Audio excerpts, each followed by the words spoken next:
നേരം വൈകുന്നേരത്തിലേക്ക് സ്വാഗതം. നമുക്കൊപ്പമുള്ളവരെ, നമ്മൾ വിശ്വസിക്കുന്നവരെ പോലും ഒരു ഘട്ടത്തിൽ നമുക്ക് അവിശ്വസിക്കേണ്ടി വരുന്ന സാഹചര്യമൊക്കെ ഉണ്ടാകാറുണ്ട്. ഓരോരുത്തരുടെയും ജീവിതത്തിൽ അങ്ങനെയൊക്കെ ഉണ്ടാകുമില്ലേ? ശബരിമലയെ സംബന്ധിച്ച് എല്ലാവരും ആരാധനയോടുകൂടി കാണുന്ന ഒരു വ്യക്തിയാണ്, അവിടുത്തെ ഏറ്റവും വലിയ ആൾ എന്ന നിലയിൽ തന്നെ നോക്കിക്കാണുന്ന വ്യക്തിയാണ് അവിടുത്തെ തന്ത്രി. ആ തന്ത്രി സ്വർണ്ണക്കൊള്ളക്കേസിൽ അറസ്റ്റിലായിരിക്കുന്ന ഒരു ദിവസമാണ്. അങ്ങനെ വലിയ വലിയ വാർത്തകൾ സംഭവിച്ചിട്ടുള്ള ഒരു ദിവസമാണ്. ആ വാർത്തകളുടെ വിശദാംശങ്ങളിലേക്കാണ് നമ്മൾ കടക്കുന്നത്. എല്ലാ പ്രേക്ഷകർക്കും സ്വാഗതം.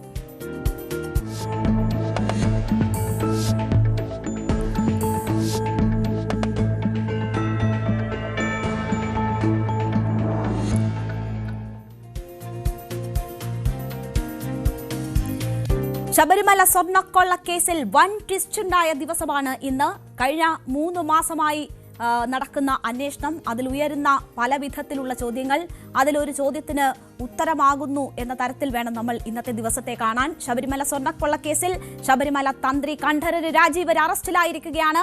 പ്രത്യേക അന്വേഷണ സംഘം ഇന്ന് രാവിലെ മുതൽ തന്ത്രിയെ കസ്റ്റഡിയിലെടുത്തിരുന്നു.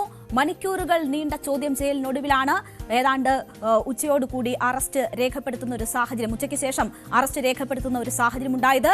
നേരത്തെ മുതൽ തന്ത്രിയുടെ ഇടപെടൽ സംശയാസ്പദമായിരുന്നുവെങ്കിലും ഇന്നാണ് അന്വേഷണ സംഘം തന്ത്രിയിലേക്ക് എത്തുകയും അറസ്റ്റ് ഉണ്ടാവുകയും ചെയ്തിരിക്കുന്നത്. സ്വർണ്ണക്കൊള്ളക്കേസിൽ എൻഫോഴ്സ്മെന്റ് ഡയറക്ടറേറ്റ് കേസെടുത്തു എന്നൊരു സുപ്രധാന നടപടി കൂടി ഇന്ന് ഉണ്ടായിട്ടുണ്ട്. അപ്പോൾ സ്വർണ്ണക്കൊള്ളക്കേസുമായി ബന്ധപ്പെട്ട് ഇന്നത്തെ ദിവസം വളരെ പ്രധാനപ്പെട്ടതാണ്. അതിലേറ്റവും ആദ്യം നമ്മൾ പോകുന്നത് തന്ത്രിയുടെ അറസ്റ്റുമായി ബന്ധപ്പെട്ട വിശദാംശങ്ങളിലേക്കാണ്. ശബരിമല സ്വർണ്ണക്കൊള്ള അന്വേഷണം നടക്കുമ്പോൾ അറസ്റ്റിന് മുൻപ് തന്നെ പത്മകുമാർ മാധ്യമങ്ങളോട് സംസാരിക്കുമ്പോൾ പറഞ്ഞ ഒരു വാക്കുണ്ട്: നമ്മൾ ദൈവതുല്യം കാണുന്ന പലരും ഇതിനകത്തുണ്ടെങ്കിൽ എന്ത് ചെയ്യാൻ പറ്റും തനിക്ക് എന്ന ഒരു ചോദ്യമാണ് പത്മകുമാർ മാധ്യമങ്ങൾ ഇതുമായി ബന്ധപ്പെട്ടുള്ള ചോദ്യങ്ങൾ ഉന്നയിച്ചപ്പോൾ ഒരു ദിവസം മാധ്യമങ്ങളോട് പറഞ്ഞത്. നമുക്കറിയാം, മുൻ ദേവസ്വം ബോർഡ് പ്രസിഡന്റാണ് പത്മകുമാർ. അറസ്റ്റിലായിട്ട് ദിവസങ്ങളേറെയായിരിക്കുന്നു. അദ്ദേഹം ഇപ്പോഴും അകത്താണ്. അദ്ദേഹത്തിന്റെ ഇൻവോൾവ്മെന്റ് എന്താണ് എന്നതൊക്കെ വലിയ സംശയമായി നിൽക്കുന്ന സാഹചര്യം തന്നെയാണ്. പക്ഷേ അദ്ദേഹം അന്ന് ചൂണ്ടിക്കാട്ടിയ ഒരു കാര്യം അന്നു മുതൽ തന്നെ വലിയ ചർച്ചയാണ്. ആരാണ് ഈ ദൈവതുല്യർ എന്ന സംശയവും ചോദ്യവും അന്നു മുതൽ ഉയർന്നു കേൾക്കുന്നു. അതിന്റെ ഉത്തരമാണോ ഇന്നുണ്ടായിരിക്കുന്നത് എന്നതാണ് തന്ത്രിയുടെ അറസ്റ്റ് ഉണ്ടാകുമ്പോൾ ഉയരുന്ന പ്രധാനപ്പെട്ട ചോദ്യം. ആ ദൈവതുല്യർ എന്ന് ഉദ്ദേശിച്ച വ്യക്തി ഈ തന്ത്രി തന്നെയാണോ എന്ന സംശയം ബലപ്പെടുകയാണ്. അതോ ഇതിനുമപ്പുറം ആരെങ്കിലും വലിയ ആളുകൾ ഇനിയും ഇതിൽ ഉൾപ്പെട്ടിട്ടുണ്ടോ എന്ന ചോദ്യം ഉയരുന്നു. എന്തായാലും തന്ത്രിയുടെ അറസ്റ്റ് ഇന്ന് രേഖപ്പെടുത്തുന്ന സാഹചര്യമാണ് ഉണ്ടായിട്ടുള്ളത്. പത്മകുമാർ ഈ കാര്യങ്ങൾ ചൂണ്ടിക്കാട്ടിയപ്പോൾ അതുമായി ബന്ധപ്പെട്ടുള്ള സംശയമുന നീണ്ടത് ദൈവതുല്യർ എന്ന വാക്ക് പ്രയോഗിക്കുമ്പോൾ ആദ്യം തന്നെ തന്ത്രിയിലേക്കാണ് ആ സംശയം നീണ്ടിരുന്നത്. SIT ഇതുമായി ബന്ധപ്പെട്ട് തന്ത്രിയിൽ നിന്ന് വിവരങ്ങൾ തേടുകയും പ്രാഥമിക വിവരശേഖരണം നടത്തുകയും ഒക്കെ ചെയ്തിരുന്നു. ഉണ്ണികൃഷ്ണൻ പോറ്റിയുമായി ബന്ധമെന്താണ്, എങ്ങനെയാണ് പരിചയം എന്നീ കാര്യങ്ങളിലാണ് പ്രധാനമായും തന്ത്രിയിൽ നിന്ന് SIT വിവരങ്ങൾ ചോദിച്ചറിഞ്ഞത്. ഈ SITയെ തന്ത്രി കണ്ടതിനു ശേഷം പുറത്തു വരുമ്പോൾ മാധ്യമങ്ങൾ തന്ത്രിയോട് ചോദിച്ചു, ദൈവതുല്യർ ആരാണ്, എന്താണ് അറിയാവുന്നത് എന്ന കാര്യം ചോദിച്ചിരുന്നു. അപ്പോൾ തന്ത്രി മാധ്യമങ്ങളോട് പറഞ്ഞ പ്രതികരണം ഒന്ന് കേൾക്കാം.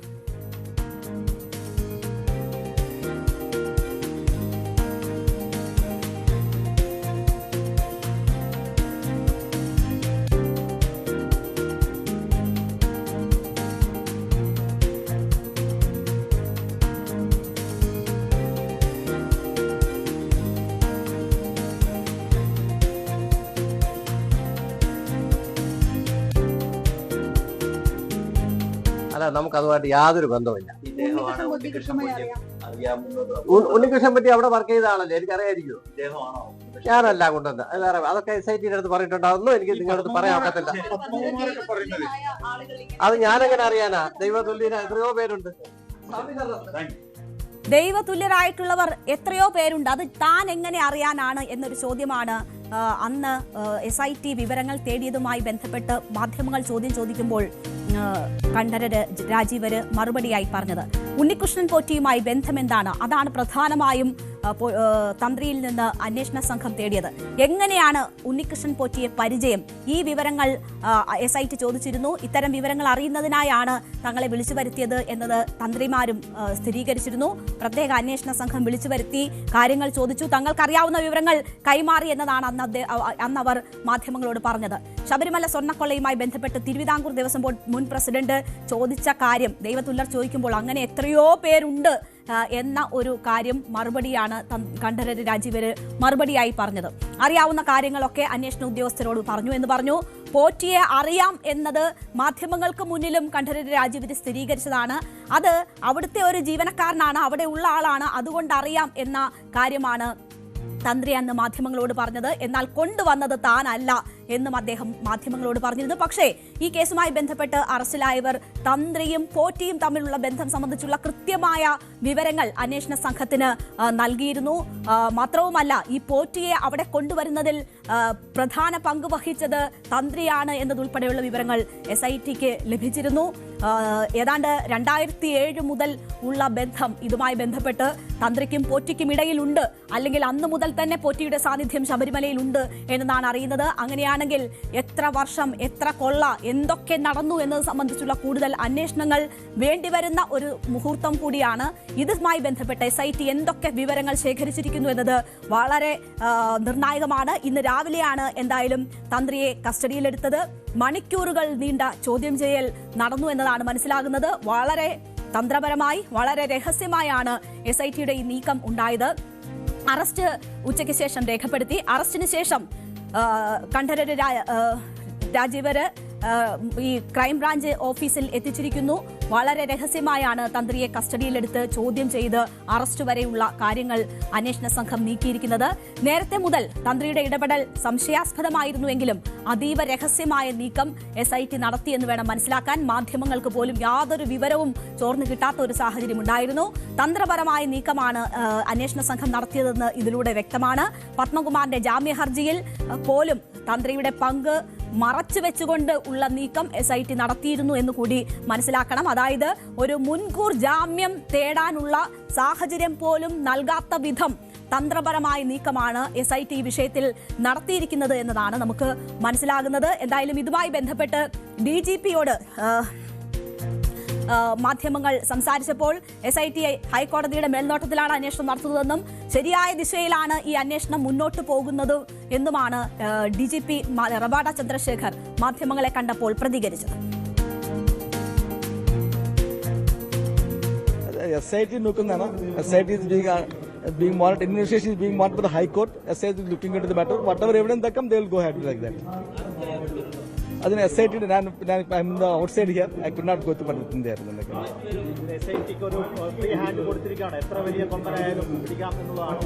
ഡെഫിനറ്റ് ആയിട്ട് SITയുടെ യാതൊരു റിസ്ട്രിക്ഷനോ അങ്ങനെ ഒന്നുമില്ല.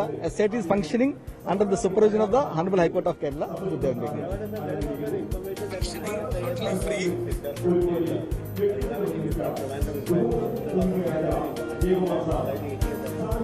Actually, he came from outside and he was arrested here because the LOC against him.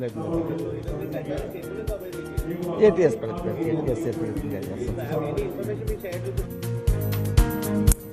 എന്തായാലും ഇതാണ് DGPക്ക് ഈ വിഷയവുമായി ബന്ധപ്പെട്ട് പറയാനുള്ളത്. SIT അന്വേഷണം ശരിയായ ദിശയിൽ നീങ്ങുന്നു എന്നതാണ്. SITക്ക് തന്ത്രിയുമായി ബന്ധപ്പെട്ട് എന്തൊക്കെ വിവരങ്ങൾ ലഭിച്ചിട്ടുണ്ട് എന്നത് ഈ കേസുമായി ബന്ധപ്പെട്ട് വളരെ പ്രധാനപ്പെട്ടതാണ്. എന്തായാലും SIT സ്വർണ്ണക്കൊള്ളയുമായി ബന്ധപ്പെട്ട് വെച്ചിരിക്കുന്ന ഏറ്റവും പ്രധാനപ്പെട്ട ഒരു സ്റ്റെപ്പാണ് ഇന്നത്തെ അറസ്റ്റ് എന്ന കാര്യത്തിൽ സംശയമില്ല. തന്ത്രിയിൽ തീരുമോ അതോ ഇതിനും മുകളിലേക്ക് ആളുകളിലേക്ക് അന്വേഷണം എത്തുമോ എന്നത് വളരെ ഗൗരവമുള്ള കാര്യമാണ്. എന്തായാലും തന്ത്രിയുമായി ബന്ധപ്പെട്ട് SITക്ക് ലഭിച്ചിരിക്കുന്ന വിവരങ്ങൾ സംബന്ധിച്ച് ഉള്ള റിപ്പോർട്ടുകൾ ഇങ്ങനെയാണ്. പോറ്റിക്ക് അവസരമൊരുക്കി കൊടുത്തത് തന്ത്രിയാണ് എന്ന വിവരം അന്വേഷണ സംഘത്തിന് ലഭിച്ചിട്ടുണ്ട്. ഇതിന്റെ കൃത്യമായ തെളിവുകൾ അന്വേഷണ സംഘത്തിന് ലഭിച്ചിട്ടുണ്ട് എന്നതാണ്. പോറ്റി എങ്ങനെ ശബരിമലയിൽ എത്തി എന്നതാണ് ഈ സ്വർണ്ണക്കൊള്ളയുമായി ബന്ധപ്പെട്ട് ഉയരുന്ന ഏറ്റവും പ്രധാനപ്പെട്ട ചോദ്യം. ആരാണ് വഴിവെട്ടിയത് എന്ന ചോദ്യം. അതിന് തന്ത്രിയാണ് എന്ന ഉത്തരമാണ് അന്വേഷണ സംഘത്തിന്റെ ഈ 3 മാസം നീളുന്ന അന്വേഷണ സംഘത്തിന് ലഭിച്ചിരിക്കുന്നത്. പോറ്റി സ്വർണ്ണ തട്ടിപ്പ് നടത്തിയ വിവരം തന്ത്രിക്ക് അറിയാമായിരുന്നു എന്നുള്ള വിവരങ്ങളും അന്വേഷണ സംഘത്തിന് ലഭിച്ചിട്ടുണ്ട്. നമുക്കറിയാം ശബരിമലയെ സംബന്ധിച്ച് അവിടെ തന്ത്രി അറിയാതെ ഒന്നും നടക്കില്ല എന്നൊരു സാഹചര്യമുണ്ട്. എല്ലാത്തിനും തന്ത്രിയുടെ അനുമതി ആവശ്യമാണ്. അതുകൊണ്ട് തന്നെ തനിക്കൊന്നും അറിയില്ല എന്ന് പറഞ്ഞ് കൈകഴുകാൻ തന്ത്രിയെ സംബന്ധിച്ചാകില്ല. അദ്ദേഹത്തിനെ പല ഘട്ടത്തിൽ പലരുടെ അറസ്റ്റിലും അദ്ദേഹത്തിലേക്ക് ചോദ്യങ്ങൾ എത്തുന്ന ഒരു സാഹചര്യം ഉണ്ടായിരുന്നു. മുരാരി ബാബു താൻ എഴുതിയത് തിരുത്തി എന്നതൊക്കെ പറയുന്നത് വിശ്വസനീയമായിരുന്നില്ല. അതൊക്കെ കൊണ്ട് തന്നെ തന്ത്രി അറിയാതെ അവിടെ ഒന്നും നടക്കില്ല എന്നതാണ്. അപ്പോൾ പോറ്റി ഇവിടെ നേതൃത്വത്തിൽ നടക്കുന്ന കാര്യങ്ങൾ, തട്ടിപ്പ്, അതിനെക്കുറിച്ച് തന്ത്രിക്ക് അറിയാമായിരുന്നു എന്നതിന്റെ വിവരങ്ങൾ കൃത്യമായ അന്വേഷണ സംഘത്തിന് ലഭിച്ചിട്ടുണ്ട്. തന്ത്രി നൽകിയ അനുമതികളിൽ 3 സംശയാസ്പദമാണ് എന്ന റിപ്പോർട്ടിലേക്കാണ് അന്വേഷണ സംഘം എത്തുന്നത്. അനുമതി എല്ലാത്തിനും നിർബന്ധമാണ് ശബരിമലയിൽ. അതുകൊണ്ട് തന്നെ തന്ത്രി അറിയാതെ അത് നടക്കില്ല എന്നതാണ് അന്വേഷണ സംഘം എത്തിയിരിക്കുന്ന നിഗമനം.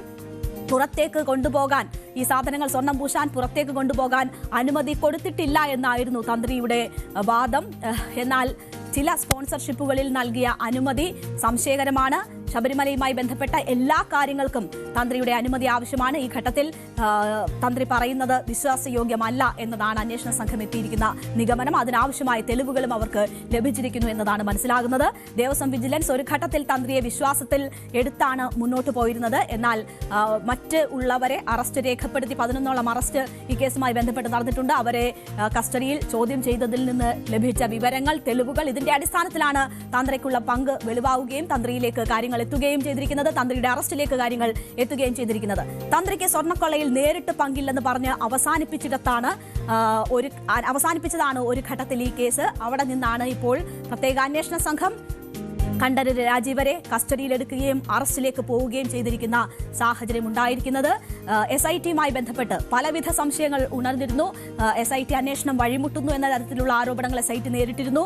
കോടതിയിൽ നിന്ന് തന്നെ ചില പരാമർശങ്ങൾ SIT അന്വേഷണവുമായി ബന്ധപ്പെട്ട് ഉണ്ടായിരുന്നു. ഇതിനൊക്കെ ഒടുവിലാണ് SIT ഇപ്പോൾ വളരെ സുപ്രധാനമായ ഒരു സ്റ്റെപ്പ് ഈ അന്വേഷണവുമായി ബന്ധപ്പെട്ട് എടുത്തിരിക്കുന്നത്. ശബരിമലയെ സംബന്ധിച്ച് ഏറ്റവും നിർണായകമായ, ഏറ്റവും തലപ്പത്തുള്ള വ്യക്തി, ആ വ്യക്തിയെ തന്നെ അറസ്റ്റ് ചെയ്യുന്നു. സ്വാഭാവികമായും ഈ അറസ്റ്റ് എന്ന് പറയുന്നത് വലിയ ഞെട്ടൽ ഈ ശബരിമലയുമായി ബന്ധപ്പെട്ട വിശ്വാസി സമൂഹത്തിനുൾപ്പെടെ ഉണ്ടാക്കുന്നതാണ്. തന്ത്രി അറസ്റ്റിലായിരിക്കുന്നു എന്നത് വിശ്വാസി സമൂഹത്തെ കൂടി ബാധിക്കുന്നതാണ്. അല്ലെങ്കിൽ അവരുടെ വിശ്വാസം, അവർക്ക് ഉള്ള വളരെ ദൈവികമായ തരത്തിലുള്ള ബന്ധമാണ് ഈ തന്ത്രിമാരുമായി മറ്റുമുണ്ടാകുന്നത്. ദൈവത്തിന്റെ പ്രതിനിധിയായി തന്നെയാണ് വിശ്വാസികൾ തന്ത്രിമാരെ കാണുന്നത്. അവർ ഈ തട്ടിപ്പിന് കൂട്ടുനിന്നു എന്ന വിവരം അവരെ സംബന്ധിച്ച് അങ്ങേയറ്റം ഞെട്ടലുളവാക്കുന്നതാണ്. എന്തായാലും ഇപ്പോൾ അറസ്റ്റിലായിരിക്കുകയാണ് തന്ത്രി. ഈ തന്ത്രിയുടെ അറസ്റ്റ് സംഭവിക്കുമ്പോൾ ദേവസ്വം ബോർഡിന്റെ ഇപ്പോഴത്തെ പ്രസിഡന്റ് ജയകുമാറിനോട് ഇതുമായി ബന്ധപ്പെട്ട് ചില ചോദ്യങ്ങൾ മാധ്യമപ്രവർത്തകർ ചോദിക്കുന്ന ഒരു സാഹചര്യമുണ്ടായി. അദ്ദേഹം മറ്റൊരു വിഷയം പറയാനാണ് മാധ്യമങ്ങൾക്ക് മുന്നിലേക്ക് എത്തിയത്. അത് അയ്യപ്പ സംഗമവുമായി ബന്ധപ്പെട്ടാണ്. സ്പോൺസർഷിപ്പ് ആയിരുന്നു അയ്യപ്പ സംഗമം നടത്താനുള്ള ചെലവ് കണ്ടെത്താൻ വേണ്ടി കണ്ടെത്തിയിരുന്ന മാർഗം. പക്ഷേ അതിൽ സ്പോൺസർഷിപ്പിൽ പ്രതീക്ഷിച്ച പണം കണ്ടെത്താനായിട്ടില്ല എന്നൊരു സാഹചര്യം അദ്ദേഹം ചൂണ്ടിക്കാണിച്ചിട്ടുണ്ട്. ആ ബാധ്യത ദേവസ്വം ബോർഡിനെ സംബന്ധിച്ച് താങ്ങാനാകുന്നതല്ല എന്നതുൾപ്പെടെയുള്ള കാര്യങ്ങൾ അദ്ദേഹം പറഞ്ഞിട്ടുണ്ട്. എന്തായാലും അക്കാര്യങ്ങൾ പറയുന്നതിന്റെ കൂട്ടത്തിലാണ് തന്ത്രിയുടെ അറസ്റ്റുമായി ബന്ധപ്പെട്ടുള്ള ചോദ്യങ്ങൾ കെ ജയകുമാറിനോട് ഉണ്ടായത്. അദ്ദേഹം അതിൽ പ്രതികരിക്കാനില്ല എന്നതാണ് പറഞ്ഞത്. അവനവൻ അർഹതപ്പെട്ടതിനെ കുറിച്ച് സംസാരിക്കാനേ പാടുള്ളൂ, പ്രതികരിച്ച് വിവാദമുണ്ടാക്കാൻ താനില്ല എന്നതാണ് അദ്ദേഹം പറഞ്ഞത്. ഈ സീസണിൽ ശബരിമലയിലെ തന്ത്രി എന്തായാലും കണ്ഠരര് രാജീവരല്ല എന്നത് അദ്ദേഹം പറയുന്നു. മാധ്യമങ്ങളുടെ ചോദ്യങ്ങൾക്ക് ഉത്തരം പറയാൻ താൻ ആളല്ല എന്നും ജയകുമാർ പറഞ്ഞു. അദ്ദേഹത്തിന്റെ പ്രതികരണം കൂടി കേൾക്കാം. തന്ത്രി അദ്ദേഹമല്ല, പ്രാവശ്യം മറ്റൊരാളാണല്ലോ തന്ത്രി, മോഹനന്റെ മകൻ. വലിയവരാണെങ്കിലും സംരക്ഷിക്കപ്പെടില്ല എന്ന സന്ദേശം അവനവൻ അർഹതപ്പെട്ട കാര്യങ്ങളേ പറയാനുള്ളൂ. ഈ ചോദ്യങ്ങൾക്കൊന്നും ഞാൻ ഉത്തരം പറയാൻ ഞാൻ ആളല്ല. എന്തെങ്കിലും പറഞ്ഞ് വിവാദം ഉണ്ടാക്കാനും ഞാൻ ആഗ്രഹിക്കുന്നില്ല. സ്വർണം പോയിട്ട് അവിടുന്ന് എന്ത് നഷ്ടപ്പെട്ടാലും അയ്യപ്പന്മാർക്ക് മുഖം തന്നെയാണ്. അതുകൊണ്ടാണ് ഇപ്രാവശ്യം ഇത്ര ആള് കൂടിയത്. എന്റെ വിഷമമുണ്ട്. അതിൽ കൂടുതൽ ഈ അറസ്റ്റിനെ പറ്റിയും കേസിനെ പറ്റിയൊന്നും പറയുന്നത് നിയമപരമായി സാധൂകരിക്കത്തക്കതല്ല കേട്ടോ. അപ്പോ പോറ്റിയുടെ ബന്ധം സംബന്ധിച്ചുള്ള നിർണായക വിവരങ്ങൾ ലഭ്യമായതിന്റെ അടിസ്ഥാനത്തിലാണ് ഇപ്പോൾ SITയുടെ ഭാഗത്തു നിന്നും ഇത്ര ശക്തമായ ഒരു നടപടി ഉണ്ടായിരിക്കുന്നത്. മുഖം നോക്കാതെയുള്ള നടപടി എന്ന് തന്നെ പറയാം. എന്തായാലും ചില നിർണായക വിവരങ്ങൾ, ഇത് പോറ്റിയെ ശബരിമലയിൽ എത്തിച്ചതിന് പിന്നിൽ തന്ത്രി മാത്രവുമല്ല, അവിടെ എത്തിച്ച പോറ്റിക്ക് എല്ലാവിധത്തിലുമുള്ള സ്വാതന്ത്ര്യം അത് ലഭ്യമാക്കിയതും തന്ത്രിയുടെ പിന്തുണ ഉണ്ടായിരുന്നില്ല എങ്കിൽ ഒരു കാരണവശാലും പോറ്റിക്ക് ആ വിധത്തിലുള്ള ഒരു സ്വാതന്ത്ര്യം അവിടെ അനുവദിച്ച് കിട്ടുമായിരുന്നില്ല. മാത്രവുമല്ല, മറ്റാരെന്ത് തീരുമാനമെടുത്താലും എല്ലാത്തിനും തന്ത്രിയുടെ അനുമതി അത്യാവശ്യമാണ്. അതുകൊണ്ട് തന്നെ തന്ത്രി അറിയാതെ അവിടെ ഒന്നും നടക്കില്ല. ബാംഗ്ലൂർ ബന്ധം, മറ്റ് വിദേശ രാജ്യങ്ങളിൽ ഉൾപ്പെടെ ഈ പൂജയുമായി ബന്ധപ്പെട്ടൊക്കെ പോയതും വന്നതുമായിട്ടുള്ള ബന്ധം, അങ്ങനെ നിരവധി ബന്ധങ്ങളുടെ തെളിവുകൾ SITക്ക് ലഭിച്ചിട്ടുണ്ട്. ഇതിൽ സാമ്പത്തിക ഇടപാടുകൾ സംബന്ധിച്ചുള്ള തെളിവുകൾ ലഭിച്ചിട്ടുണ്ടോ എന്നതുകൂടി അറിയണം. എന്തായാലും റിമാൻഡ് റിപ്പോർട്ട് ഉൾപ്പെടെ പുറത്തു വരുമ്പോൾ മാത്രമായിരിക്കും എന്തൊക്കെയാണ് ഇവർ തമ്മിലുള്ള ബന്ധം, ഏതൊക്കെ വിധത്തിലുള്ള വഴിവിട്ട സഹായങ്ങൾ പോറ്റിക്ക് തന്ത്രിയിൽ നിന്ന് ലഭിച്ചിട്ടുണ്ട് എന്നത് വ്യക്തമാകൂ, സാമ്പത്തിക ഇടപാടുകൾ ഉണ്ടായിട്ടുണ്ടോ എന്നതുൾപ്പെടെയുള്ള വിവരങ്ങൾ പുറത്തു വരണം. എന്തായാലും ഇനിയുള്ള മണിക്കൂറുകൾ വളരെ നിർണായകമാണ്. ഒപ്പം വൈദ്യപരിശോധന ഉൾപ്പെടെ നടത്തണം. കൊല്ലത്തെ കോടതിയിലേക്കായിരിക്കും കൊണ്ടുപോവുക. സ്വാഭാവികമായും അതുൾപ്പെടെയുള്ള നടപടികളിലേക്ക് കടക്കേണ്ടതുണ്ട്. അത്തരം വാർത്തകൾ വരുമ്പോൾ നമുക്ക് അതിലേക്ക് തിരിച്ചെത്താം. ഇന്ന് സ്വർണ്ണക്കൊള്ളയുമായി ബന്ധപ്പെട്ട് മറ്റൊരു നിർണായക നീക്കമുണ്ടായത് EDയുടെ ഭാഗത്തു നിന്നാണ്. ED ഇതിൽ കേസെടുക്കുന്ന ഒരു സാഹചര്യം കൂടി ഉണ്ടായി. സ്വർണ്ണക്കൊള്ളക്കേസിൽ എൻഫോഴ്സ്മെന്റ് ഡയറക്ടറേറ്റ് കേസ് രജിസ്റ്റർ ചെയ്തു. കള്ളപ്പണം തടയൽ നിയമപ്രകാരമുള്ള വകുപ്പുകൾ ചുമത്തിയാണ് കേസെടുത്തിരിക്കുന്നത്. ED ജോയിന്റ് ഡയറക്ടർക്കാണ് അന്വേഷണ ചുമതലയുള്ളത്. ഒറ്റ കേസായിട്ടായിരിക്കും അന്വേഷണം നടത്തുക. ക്രൈംബ്രാഞ്ച് FIRലുള്ള മുഴുവൻ പേരെയും പ്രതികളാക്കിക്കൊണ്ടാണ് ED അന്വേഷണം നടത്തുക. കള്ളപ്പണ നിരോധന നിയമപ്രകാരം കൊച്ചി യൂണിറ്റാണ് കേസെടുത്തത്. ക്രിമിനൽ കേസുകൾ അന്വേഷിക്കാൻ പോലീസ് FIR രജിസ്റ്റർ ചെയ്യുന്നതിന് സമാനമായ നടപടിയാണിത്. ED കേസെടുത്തതോടെ പ്രതികളുടെ സ്വത്തുക്കൾ കണ്ടുകെട്ടുമെന്ന ഒരു സാഹചര്യം കൂടിയുണ്ട്. കേസിലെ ഒന്നാം പ്രതി ഉണ്ണികൃഷ്ണൻ പോറ്റി, ചെന്നൈ സ്മാർട്ട് ക്രിയേഷൻസ് ഉടമ പങ്കജ് ഭണ്ഡാരി, ബെള്ളാരിയിലെ ജ്വല്ലറി ഉടമ ഗോവർദ്ധൻ എന്നിവർ നടത്തിയ സാമ്പത്തിക ഇടപാടുകൾ സംബന്ധിച്ച രേഖകൾ ആദ്യഘട്ടത്തിൽ പരിശോധിക്കാനാണ് EDയുടെ നീക്കം എന്നതാണ് മനസ്സിലാകുന്നത്. അപ്പോൾ ED കൂടി ഈ കേസുമായി ബന്ധപ്പെട്ട് പിടിമുറുക്കുന്ന സാഹചര്യമാണ്. ശബരിമല സ്വർണ്ണക്കൊള്ളയുമായി ബന്ധപ്പെട്ട് വളരെ നിർണായകമായിട്ടുള്ള 2 നീക്കങ്ങളാണ് ഉണ്ടായിട്ടുള്ളത്.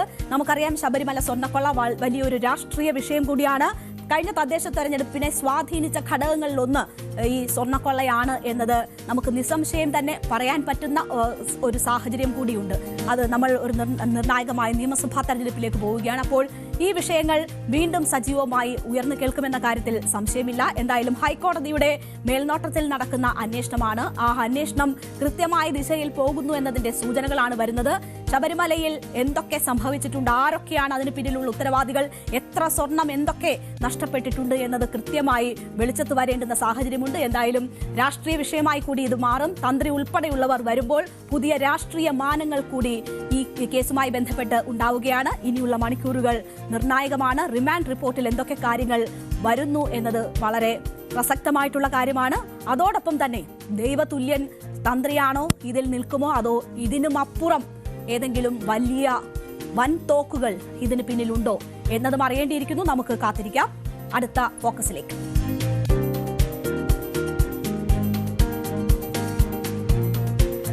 AK ബാലന്റെ വിവാദ പ്രസ്താവനയെ ചൊല്ലി CPMൽ ഭിന്നത ഉടലെടുത്തിരിക്കുന്നു എന്ന വാർത്തകളാണ് വന്നുകൊണ്ടിരിക്കുന്നത്. നമുക്കറിയാം, ഇന്നലെ ഇതേ സമയമാണ് മുഖ്യമന്ത്രി വാർത്താസമ്മേളനത്തിൽ ഈ വിഷയവുമായി ബന്ധപ്പെട്ടുള്ള പ്രതികരണങ്ങൾ നടത്തിയത്.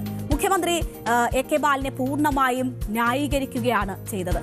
ബാലൻ പറഞ്ഞത് അസംബന്ധമാണ് എന്നതാണ് പക്ഷേ MV ഗോവിന്ദൻ പറയുന്നത്.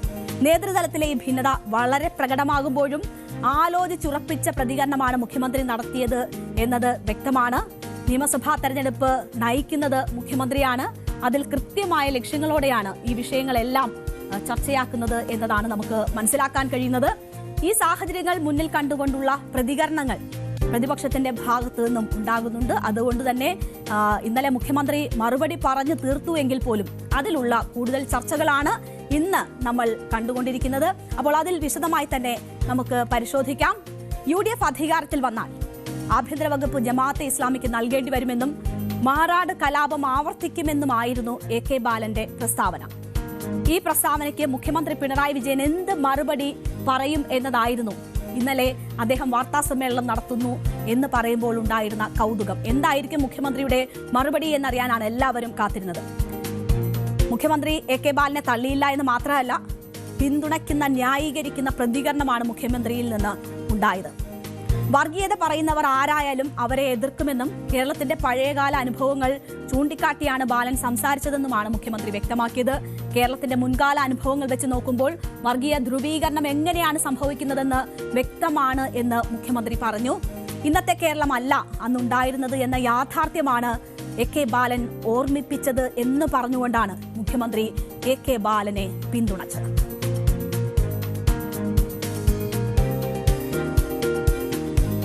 കേരളം നമ്മുടെ രാജ്യത്തിന് മുന്നിലൊരു മാതൃകയാണ്. അതായത് വർഗീയ സംഘർഷങ്ങളില്ല, വർഗീയ കലാപങ്ങളില്ല. എന്നാൽ അതിൽ നിന്ന് വ്യത്യസ്തമായ ചിത്രം കേരളത്തിലുണ്ടായിരുന്നു.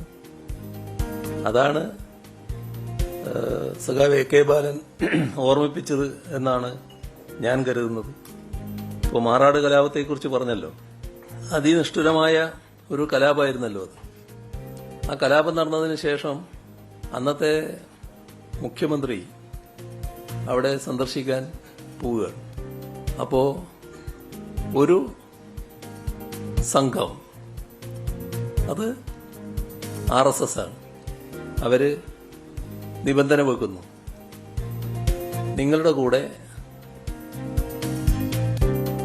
നിങ്ങളുടെ കൂട്ടത്തിൽ ഇപ്പോഴുള്ള മന്ത്രി വരാൻ പാടില്ല. അത് എല്ലാവർക്കും അറിയാം, കുഞ്ഞാലിക്കുട്ടിയായിരുന്നു. AK ആന്റണി അങ്ങോട്ട് പോകുമ്പോൾ കുഞ്ഞാലിക്കുട്ടിയെ കൂടെ കൂട്ടിയില്ല. ഇവരുടെ അനുവാദം വാങ്ങിക്കൊണ്ട് പോകുന്ന അവസ്ഥയാണ് ഉണ്ടായത്. UDFന്റെ നിലപാടുകളുടെ ഭാഗമായാണ് വർഗീയ പ്രശ്നങ്ങൾ ആളിക്കത്തുന്ന നിലയുണ്ടായത്. അതിന്റെ ഭാഗമായി UDF ഈ പറയുന്ന തരത്തിൽ ഒരു നിലയുണ്ടായാൽ എന്തായിരിക്കും എന്നതാണ് സഖാവ് ബാലൻ പറയാൻ ശ്രമിച്ചത് എന്നാണ് ഞാൻ കരുതുന്നത്. അപ്പോൾ ഇത് പറഞ്ഞുകൊണ്ട് AK ബാലൻ എന്താണോ പറഞ്ഞത് അതിനെ വിശദീകരിച്ചും അതിനെ ന്യായീകരിച്ചുമാണ് മുഖ്യമന്ത്രി ഇന്നലെ സംസാരിച്ചത്. അതേസമയം ബാലൻ പറഞ്ഞത് അസംബന്ധമാണ് എന്നതാണ് തിരുവനന്തപുരം ജില്ലാ കമ്മിറ്റിയിൽ MP ഗോവിന്ദൻ പറഞ്ഞത്. ഇതിന് തീർത്തും വിരുദ്ധമായ നിലപാടാണല്ലോ മുഖ്യമന്ത്രി പറഞ്ഞത്. അതുകൊണ്ട് തന്നെ ഈ ഭിന്നത പാർട്ടിയിൽ ഉണ്ട്. ആ ഭിന്നത താഴെത്തട്ട് വരെയും പ്രതിഫലിക്കുന്നു. അതും നമ്മൾ കണ്ടു. അതെങ്ങനെയെന്ന് ചോദിച്ചാൽ AK ബാലനെതിരെ പാലക്കാട് ജില്ലാ കമ്മിറ്റി യോഗത്തിൽ രൂക്ഷ വിമർശനമാണ് ഉണ്ടായത്. അപ്പോൾ ജമാഅത്തെ ഇസ്ലാമിക്കെതിരായ പ്രസ്താവന ഒഴിവാക്കണമായിരുന്നു എന്നും AK ബാലൻ വാ തുറന്നാൽ പാർട്ടിക്ക് വോട്ട് പോകുന്ന സാഹചര്യമാണ് എന്നുപോലും അവിടെ വലിയ വിമർശനമുണ്ടായി. മാത്രവുമല്ല, ഈ ചുമതലയൊന്നുമില്ലാത്ത AK ബാലൻ എന്തിനാണ് ഇങ്ങനെ മാധ്യമങ്ങളെ കാണുന്നത്? അബദ്ധ പ്രസ്താവനകൾ നടത്തി പാർട്ടിയെ പ്രതിസന്ധിയിലാക്കുന്നത് ഇവർക്ക് മാധ്യമങ്ങളെ കാണാതിരുന്നുകൂടെ എന്ന ചോദ്യങ്ങൾ വരെ അവിടെ ഉയർന്നു. തെരഞ്ഞെടുപ്പ് സമയത്ത് ഇത്തരം പ്രസ്താവനകൾ ഒഴിവാക്കണമെന്നും യോഗം ആവശ്യപ്പെട്ടു. അപ്പോൾ മുഖ്യമന്ത്രിയുടെ വിശദീകരണത്തിന് ശേഷവും AK ബാലൻ പറഞ്ഞത് പറയാൻ പാടില്ലാത്ത കാര്യമാണ് എന്ന് വാദിക്കുന്നവർ, അങ്ങനെ കരുതുന്നവർ ആ പാർട്ടിക്കകത്തുണ്ട് എന്നത് വളരെ വ്യക്തമാണ്. പക്ഷേ മുഖ്യമന്ത്രിയോ AK ബാലനോ അത് ഏതെങ്കിലും അബദ്ധത്തിൽ പറഞ്ഞുപോയ കാര്യമല്ല. അത് കൃത്യമായത് മുഖ്യമന്ത്രിയുടെ വിശദീകരണത്തോടു കൂടി തന്നെയാണ്. മാറാട് കലാപകാലത്ത് AK ആന്റണി സ്വീകരിച്ച, നമുക്കിപ്പോ ദൃശ്യങ്ങളിൽ കാണാം, തന്ത്രിയെ ഇപ്പോൾ വൈദ്യപരിശോധനയ്ക്ക് കൊണ്ടുപോകാനുള്ള നീക്കം നടക്കുന്നു എന്നതാണ് ഞാൻ മനസ്സിലാക്കുന്നത്. ക്രൈംബ്രാഞ്ച് ഓഫീസിൽ നിന്ന് പുറത്തേക്ക് കൊണ്ടുവരുന്നു എന്ന വിവരം ലഭിക്കുന്നു. നേരത്തെ രാവിലെ കസ്റ്റഡിയിൽ എടുത്ത തന്ത്രി കണ്ഠരര് രാജീവരെ മണിക്കൂറുകൾ ചോദ്യം ചെയ്തതിനു ശേഷമാണ് ഉച്ചയ്ക്ക് ശേഷം SIT അറസ്റ്റ് രേഖപ്പെടുത്തിയത്. ഇപ്പോൾ വൈദ്യപരിശോധനയ്ക്കായി കൊണ്ടുപോകുന്നു എന്നതാണ് മനസ്സിലാകുന്നത്. VV അരുണിനെ കിട്ടിയാൽ നമുക്ക് കൂടുതൽ വിശദാംശങ്ങളിലേക്ക് കടക്കാം. വൈദ്യപരിശോധനയ്ക്ക് ശേഷം കൊല്ലത്തെത്തി റിമാൻഡിൽ വാങ്ങും എന്നതാണ് മനസ്സിലാക്കുന്നത്. കൊല്ലത്ത് കോടതിയിൽ എത്തിച്ച് റിമാൻഡിൽ വാങ്ങുമെന്നതാണ് മനസ്സിലാക്കുന്നത്. VV അരുണിലേക്ക് വരാം. എന്തായാലും ഇപ്പോൾ തന്ത്രിയെയും കൊണ്ട് അന്വേഷണ ഉദ്യോഗസ്ഥരുടെ വാഹനം അവിടെ നിന്ന് പുറപ്പെട്ടിരിക്കുകയാണ്. ജനറൽ ആശുപത്രിയിലേക്കാണോ പോകുന്നത് എന്നതാണ് അറിയേണ്ടത്. ഓക്കെ, അതിലേക്ക് നമുക്ക് വരാം. എന്തായാലും ഈ AK ബാലന്റെ പ്രസ്താവനയുമായി ബന്ധപ്പെട്ട് പാർട്ടിയിൽ ഭിന്നതയുണ്ട് എന്ന കാര്യം നമ്മൾ ഇതിനോടകം കണ്ടു കഴിഞ്ഞു. മാറാട് കലാപകാലത്ത് AK ആന്റണി സ്വീകരിച്ച നിലപാടുകൾ മുഖ്യമന്ത്രി ഇന്നലെ ചൂണ്ടിക്കാട്ടിയിരുന്നു. RSSന്റെ എതിർപ്പ് ഭയന്നാണ് അന്ന് AK ആന്റണി കുഞ്ഞാലിക്കുട്ടിയെ കൂടെ കൂട്ടാതിരുന്നത് എന്നത് മുഖ്യമന്ത്രി ഉദാഹരിച്ചു. അന്ന് താൻ മാറാട് സന്ദർശിച്ച കാര്യം അദ്ദേഹം പറഞ്ഞു. ആരോടും ഒന്നും ചോദിക്കാൻ നിന്നില്ല, താൻ സന്ദർശിച്ചു എന്നതാണ് അദ്ദേഹം പറഞ്ഞത്. അദ്ദേഹം അവിടെ തടഞ്ഞുവെക്കപ്പെട്ട സാഹചര്യമൊന്നും ചൂണ്ടിക്കാട്ടിയില്ല. അത് ഇന്ന് മാധ്യമങ്ങളൊക്കെ ശ്രദ്ധയിലേക്ക് കൊണ്ടുവന്ന ഒരു സാഹചര്യവുമുണ്ട്. UDF വർഗീയതയ്ക്ക് കീഴ്പ്പെടുന്ന അവസ്ഥയായിരുന്നു അന്ന് എന്നതാണ് മുഖ്യമന്ത്രി പറയാൻ ശ്രമിച്ചത്. മലബാറിൽ മുസ്ലിം ലീഗിന് കൂടുതൽ സീറ്റുകൾ നൽകുന്നതിലുള്ള അപകടത്തെക്കുറിച്ച് CK ഗോവിന്ദൻ നായർ പറഞ്ഞ കാര്യങ്ങൾ രമേശ് ചെന്നിത്തല തന്നെ പ്രസംഗിച്ചിട്ടുള്ള കാര്യം മുഖ്യമന്ത്രി ചൂണ്ടിക്കാട്ടി. കോൺഗ്രസിനുള്ളിൽ തന്നെ പഴയ നിലപാടുകൾ UDFനെ തിരിഞ്ഞു കൊത്തുകയാണെന്ന് അദ്ദേഹം പരിഹസിച്ചു. VD സതീശനെ ഉൾപ്പെടെ ഈ വിഷയത്തിൽ സ്വീകരിച്ച നിലപാട് പറഞ്ഞ് മുഖ്യമന്ത്രി ഇന്നലെ വാർത്താസമ്മേളനത്തിൽ ചൂണ്ടിക്കാട്ടുന്നത് നമ്മൾ കണ്ടു. അപ്പോൾ ഇങ്ങനെയുള്ള ഓരോ നേതാക്കളെയും പേരെടുത്ത് പറഞ്ഞുകൊണ്ടുള്ള സാഹചര്യങ്ങൾ ചൂണ്ടിക്കാട്ടിയുള്ള വിമർശനമാണ് മുഖ്യമന്ത്രി ഇന്നലെ നടത്തിയത്. അതുകൊണ്ട് തന്നെ ഇന്ന് ഇതിന് മറുപടിയുമായി രമേശ് ചെന്നിത്തല രംഗത്ത് വന്നു. മലബാറിൽ മുസ്ലിം ലീഗിന് കൂടുതൽ സീറ്റ് കൊടുക്കുന്നതിനെതിരെ കോൺഗ്രസ് നേതാവ് CK ഗോവിന്ദൻ നായർ പറഞ്ഞതിനെ പിന്തുണച്ചിരുന്ന നേതാവാണ് എന്ന വിമർശനത്തിനായിരുന്നു രമേശ് ചെന്നിത്തല മറുപടി നൽകിയത്. CK ഗോവിന്ദൻ നായരുടെ അനുസ്മരണ ചടങ്ങിൽ അദ്ദേഹത്തിന്റെ നിലപാട് താൻ പ്രസംഗിക്കുകയാണ് ചെയ്തത്. CK ഗോവിന്ദൻ നായർ പറഞ്ഞത് അന്നത്തെ സാഹചര്യമാണ്, അതിന് ഇന്ന് എന്ത് പ്രസക്തി എന്നതാണ് രമേശ് ചെന്നിത്തല അക്കാര്യവുമായി ബന്ധപ്പെട്ട് ചോദിച്ചത്. മാറാട് കലാപം കേരളത്തിന് ഏറ്റ മുറിവാണെന്നും ആ മുറിവിൽ മുളവ് പുരട്ടുകയാണ് മുഖ്യമന്ത്രി ചെയ്യുന്നത് എന്ന ഒരു വിമർശനം കൂടി രമേശ് ചെന്നിത്തലയുടെ ഭാഗത്തു നിന്നുമുണ്ടായി. BJPക്കും RSSനും ചെയ്യാൻ പറ്റാത്ത ജോലിയാണ് മുഖ്യമന്ത്രി എടുക്കുന്നത് എന്നതുകൂടിയാണ് ഇന്ന് രമേശ് ചെന്നിത്തല പറഞ്ഞത്. നാട്ടിൽ വർഗീയമായ ചേരിതിരിവുണ്ടാക്കാൻ വേണ്ടിയാണ്. ഇത് BJPയുടെ സ്വരത്തിലാണ് അദ്ദേഹം സംസാരിക്കുന്നത്. എന്താണ് BJP പറയുന്നത്, അതേ സ്വരത്തിലും അതേ ഭാഷയിലാണ് ശ്രീ AK ബാലൻ സംസാരിക്കുന്നത്.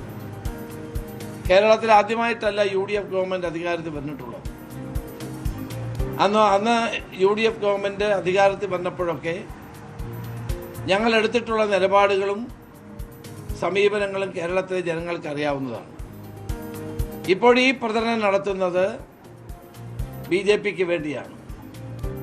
BJPയെ സഹായിക്കാൻ വേണ്ടിയാണ് ഈ നിലപാട് ഇപ്പോൾ അവർ സ്വീകരിക്കുന്നത്. BJPയുടെയും സംഘപരിവാറിൻ്റെയും അതേ ഭാഷ AK ബാലൻ സംസാരിക്കുന്നത് മുന്നണിയുടെ നയമാണോ എന്ന് വ്യക്തമാക്കേണ്ടിയിരിക്കുന്നു. ജമാഅത്തെ ഇസ്ലാമിക്കെതിരായ പരാമർശം നടത്തിയ AK ബാലനെ മുഖ്യമന്ത്രി ന്യായീകരിച്ചതിലൂടെ CPMന് ഡബിൾ റോൾ എന്ന് K മുരളീധരൻ വിമർശിച്ചു. മതപരമായ ചേരിതിരിവുണ്ടാക്കി ഒരുമിപ്പിക്കുക എന്നതാണ് ലക്ഷ്യം. പഴയ ചരിത്രം ആവർത്തിക്കുമെന്ന് പറയുന്നത് കലാപത്തിനുള്ള ആഹ്വാനമാണ് എന്നുകൂടി K മുരളീധരൻ കുറ്റപ്പെടുത്തി. അതായത് AK ബാലൻ പറഞ്ഞത് മുഖ്യമന്ത്രിയുടെ അനുവാദത്തോടു കൂടിയിട്ടാണ്. അതാണ് ധൈര്യത്തിൽ പറഞ്ഞത്. ഇക്കാര്യത്തിൽ മാർക്സിസ്റ്റ് പാർട്ടിയുടെ ഡബിൾ റോളാണ്. പാർട്ടി സെക്രട്ടറി ബാലനെതിരായി നിൽക്കുന്നു, മുഖ്യമന്ത്രി ബാലന് അനുകൂലമായി നിൽക്കുന്നു. ഇവരുടെ ഉദ്ദേശം ഒരു മതപരമായിട്ടുള്ള ചേരിതിരിവുണ്ടാക്കി വോട്ട് പിടിക്കുക എന്നുള്ളതാണ്. ഇവർക്ക് ആരെയും പിന്തുണ കിട്ടില്ല. ഇവർക്ക് ന്യൂനപക്ഷങ്ങൾ ഇവരെ വിശ്വസിക്കില്ല.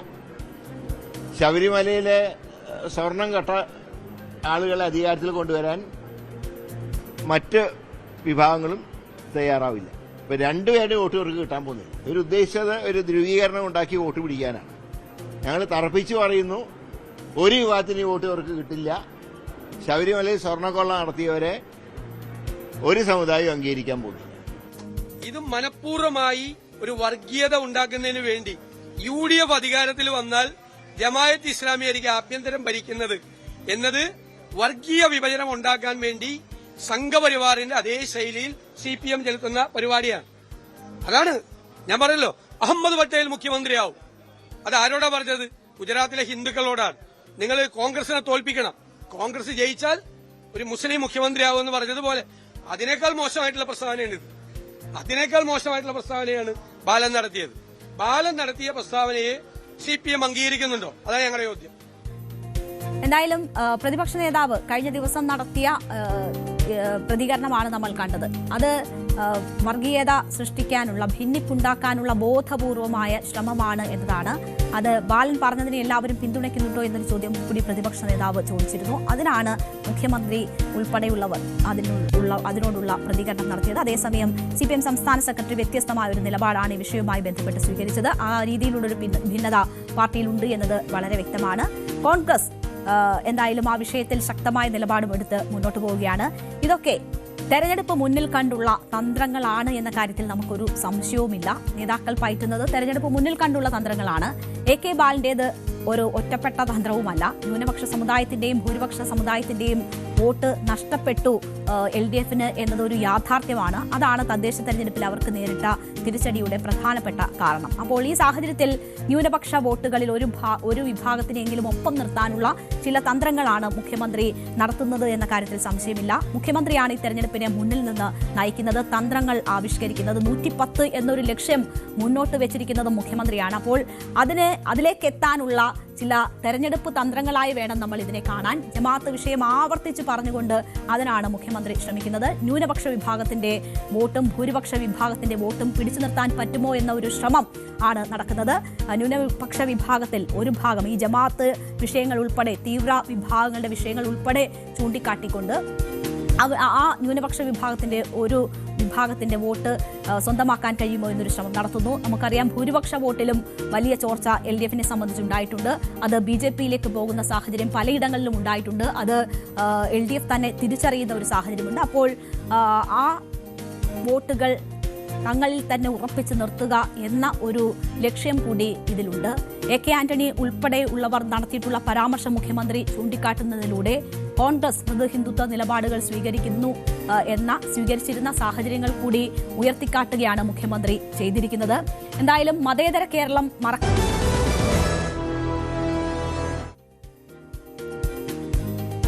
തന്ത്രിയെ അറസ്റ്റിലായ SITയുടെ അറസ്റ്റിലായ തന്ത്രി കണ്ഠരര് രാജീവരനെ അല്പസമയത്തിനകം തന്നെ വൈദ്യപരിശോധനയ്ക്ക് ജനറൽ ആശുപത്രിയിലേക്ക് കൊണ്ടുവരും. അതിന്റെ ദൃശ്യങ്ങളാണ് നമ്മൾ കാണുന്നത്.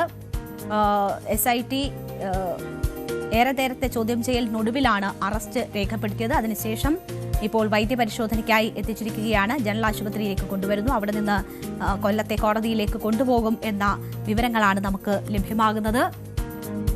എന്തായാലും അദ്ദേഹം ചിരിച്ചുകൊണ്ട് അവിടെ നിന്ന് പുറത്തേക്ക് വരുന്നതാണ് നമ്മൾ കാണുന്നത്. ഒരുപാട് വിശ്വാസികളുടെ മനസ്സിൽ വലിയ മുറിപ്പാടുണ്ടാക്കുന്ന ദൃശ്യങ്ങൾ കൂടിയാണ് ഇത് എന്ന് പറയാതെ വയ്യ. ശബരിമലയെ സംബന്ധിച്ച് അതിൻ്റെ ഏറ്റവും പരിശുദ്ധം അല്ലെങ്കിൽ അങ്ങനെ ഒരു തലത്തിൽ പ്രവർത്തിക്കുന്ന തന്ത്രി അറസ്റ്റിലായിരിക്കുന്നു. അത് സ്വർണ്ണക്കൊള്ളയുമായി ബന്ധപ്പെട്ടാണ് അറസ്റ്റ് ഉണ്ടായിരിക്കുന്നത്. അദ്ദേഹം മാധ്യമങ്ങളോട് എന്തെങ്കിലും പറയുമോ?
ശബരിമല സ്വർണ്ണക്കൊള്ളക്കേസിൽ അറസ്റ്റിലായ തന്ത്രി കണ്ഠരര് രാജീവരെ വൈദ്യപരിശോധനയ്ക്ക് എത്തിച്ചിരിക്കുകയാണ്. തിരുവനന്തപുരം ജനറൽ ആശുപത്രിയിലാണ് വൈദ്യപരിശോധന നടക്കുന്നത്. വൈദ്യപരിശോധനയ്ക്ക് വിധേയനാക്കുന്നതിന്റെ ദൃശ്യങ്ങളാണ് നമ്മൾ കണ്ടുകൊണ്ടിരിക്കുന്നത്. അദ്ദേഹം ചിരിച്ചുകൊണ്ടാണ് അവിടെ നിന്ന് പുറത്തേക്ക് വന്നത് എന്നത് നമുക്ക് ദൃശ്യങ്ങളിൽ കാണാം.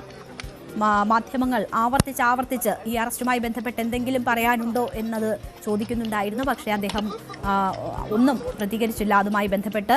ഇപ്പോൾ വൈദ്യപരിശോധനയ്ക്ക് വിധേയനാക്കുകയാണ് തന്ത്രി കണ്ഠരര് രാജീവരെ. വൈദ്യപരിശോധന പൂർത്തിയാക്കി അദ്ദേഹത്തെ കൊല്ലത്തെ കോടതിയിൽ എത്തിക്കും എന്നതാണ് നമ്മളിപ്പോൾ മനസ്സിലാക്കുന്നത്. VV അരുൺ അവിടെ നിന്ന് വിവരങ്ങളുമായി ചേരുകയാണ്. അരുൺ, മാധ്യമങ്ങൾ ആവർത്തിച്ച് ചോദിക്കുന്നുണ്ടായിരുന്നു എന്തെങ്കിലും പറയാനുണ്ടോ എന്ന്. അദ്ദേഹം ഒന്നും പറയാതെയാണ് വൈദ്യപരിശോധനയ്ക്കായി ആശുപത്രിയിലേക്ക് പോയിരിക്കുന്നത്. എന്താണ് അവിടെ നിന്നുമുള്ള വിവരങ്ങൾ?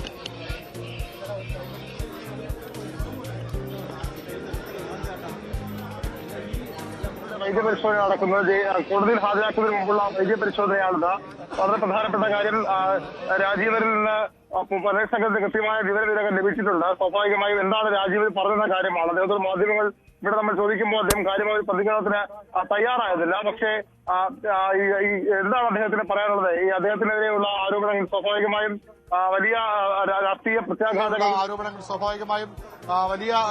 രാഷ്ട്രീയ പ്രത്യാഘാതങ്ങൾ കൂടി ഉണ്ടാക്കാനിടയുള്ള ഒരു അറസ്റ്റാണ് അന്വേഷണ സംഘത്തിന്റെ ഭാഗത്ത് നിന്ന് ഉണ്ടായതെന്ന് വ്യക്തമാണ്. ഇതിൽ എന്താണ് അദ്ദേഹത്തിന് പറയാനുള്ള കാര്യമാണ് ഇനി അറിയേണ്ടത്. ഏതായാലും ദൈവതുല്യർ ഇതിന് പിന്നിലുണ്ട് നേരത്തെ CPM നേതാവ് കൂടിയായ പത്മകുമാർ പറഞ്ഞപ്പോൾ അത് ആരാണെന്ന ചോദ്യമാണ് ഉയർന്നു വന്നത്. ഏതായാലും ഇപ്പോൾ അതിൽ ഏകദേശം ഒരു വ്യക്തത വന്നിരിക്കുന്നു. ദൈവതുല്യർ എന്ന് പറഞ്ഞാൽ ദൈവവുമായി ഏറ്റവും ചേർന്ന് നിൽക്കുന്ന ആളുകൾ എന്ന് തന്നെ പറയേണ്ടി വരും. ദൈവവുമായി ഏറ്റവും അധികം ചേർന്ന് നിൽക്കുന്ന സ്വാഭാവികമായും തന്ത്രി കുടുംബാംഗങ്ങളാണ്, തന്ത്രിയാണ്, അല്ലെങ്കിൽ മേൽശാന്തിമാരാണ്. അതിൽ തന്ത്രി കുടുംബത്തിലെ ഏറ്റവും പ്രധാനപ്പെട്ട ആളാണ് ഇപ്പോൾ അറസ്റ്റിലായിരിക്കുന്നത്. ജയിലിലേക്കുള്ള വഴിയിലാണ് അദ്ദേഹം ഇത്രയും വൈകാതെ ഇവിടെ നിന്ന് ജയിലിലേക്ക് മജിസ്ട്രേറ്റ് മുൻപായി ഹാജരാക്കും. അതിനുശേഷം അദ്ദേഹത്തെ ജയിലിലേക്ക് അയക്കാൻ തന്നെയാണ് സാധ്യത. ഇതുവരെ ഈ കേസിൽ ഇത്തരത്തിൽ അറസ്റ്റായ എല്ലാവർക്കും ജയിലിലേക്ക് തന്നെയായിരുന്നു വഴി തുറന്നത്. അതുകൊണ്ട് തന്നെ സ്വാഭാവികമായും രാജീവരുടെയും വഴി അതാകാൻ തന്നെയാണ് സാധ്യത. ഇപ്പോഴും പത്മകുമാർ അടക്കമുള്ളവർ മാസങ്ങളായി ജയിലിൽ തുടരുകയാണ്. ഇതുമായി ബന്ധപ്പെട്ട് അറസ്റ്റിലാകുന്നവരെല്ലാം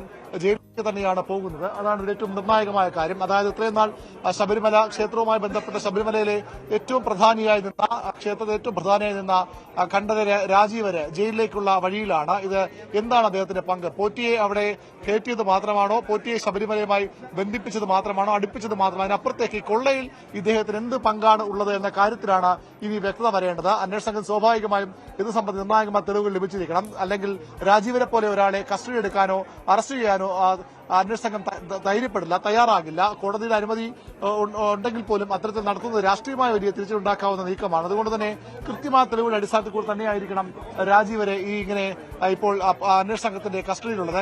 വൈദ്യപരിശോധന തുടരുകയാണ്. തിരുവനന്തപുരം ജില്ലാ ആശുപത്രി ജനറൽ ആശുപത്രിയിൽ ഇപ്പോഴും വൈദ്യപരിശോധന തുടരുകയാണ്. വളരെ നിർണായകമായ ഒരു നടപടിക്രമമായി ഇതിനെ കാണേണ്ടതുണ്ട്. വളരെ നിർണായകമായ അറസ്റ്റ് ഇതിനെ കാണേണ്ടതുണ്ട്. ഇതിന് മുകളിലേക്ക് ഇനി ആരിലേക്കെങ്കിലും അന്വേഷണം പോകുമോ എന്ന കാര്യമാണ് അറിയേണ്ടത്. സ്വാഭാവികമായും അത്തരത്തിൽ അന്വേഷണം ഒരുപക്ഷെ പോയേക്കാം. എങ്കിലും അത് ആരിലേക്കാണ്? ഇതിനപ്പുറത്തേക്ക് ആർക്കൊക്കെ പങ്കുണ്ട്? ഇപ്പോഴത്തെ തന്ത്രിയുണ്ട്, തന്ത്രി കുടുംബാംഗങ്ങൾ മറ്റാർക്കും പങ്കുണ്ടോ എന്ന കാര്യത്തിലൊക്കെയാണ് ഈ സ്വാഭാവികമായും അന്വേഷണം നീളേണ്ടത്. അത്തരം കാര്യങ്ങളിലേക്കും അധികം വൈകാതെ അന്വേഷണം പോയേക്കും. ഏതായാലും ഹൈക്കോടതി അന്വേഷണ സംഘത്തിന് ഗുഡ് സർട്ടിഫിക്കറ്റ് നൽകിയ ശേഷം നല്ല രീതിയിൽ അന്വേഷണം മുന്നോട്ട് പോകുന്നു. അനാവശ്യമായി അവരെ സമ്മർദ്ദരാക്കുന്നു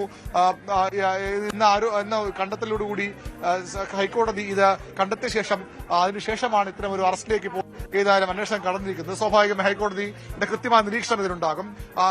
ഇതുമായി ബന്ധപ്പെട്ട സ്വർണ്ണ കേസുമായി ബന്ധപ്പെട്ട് അവിടെ അപ്പോഴാണ് കൈകൾ ശുദ്ധമാണെന്ന് എന്താണ് ഈ പറഞ്ഞുകൊണ്ടിരിക്കുന്നത്? ഇതൊക്കെ ജനങ്ങൾ കണ്ടുകൊണ്ടിരിക്കുകയല്ലേ? അല്ല, ഞാൻ അതുകൊണ്ടാണ് നിയമത്തിൻ്റെതായ രീതിയിൽ പോകട്ടെ. ഞങ്ങളിത് വാച്ച് ചെയ്തുകൊണ്ടിരിക്കുകയാണ്. ഏതായാലും അയ്യപ്പനോട് കളിച്ചിട്ട് ആരും രക്ഷപ്പെടില്ലെന്നാണ് എനിക്ക് പറയാം. വരട്ടെ, അത്തരം കാര്യങ്ങളൊക്കെ വരട്ടെ. ഇനിയുള്ള ദിവസങ്ങളിൽ അതും വരും. മന്ത്രിയുടെ ഉത്തരവാദിത്വം എത്രമാത്രമുണ്ട് എന്നുള്ളതൊക്കെ പുറത്തു വരേണ്ട കാര്യങ്ങളാണ്. അതെല്ലാം പുറത്തു വരുമെന്ന് നമുക്ക് വിശ്വസിക്കാം. പിന്നെ ഈ അറസ്റ്റുമായി ബന്ധപ്പെട്ട് കൂടുതൽ വിവരങ്ങൾ അറിയാത്തത് കൊണ്ട് അതിനെ സംബന്ധിച്ച് എനിക്ക് കൂടുതൽ പറയാൻ കഴിയില്ല.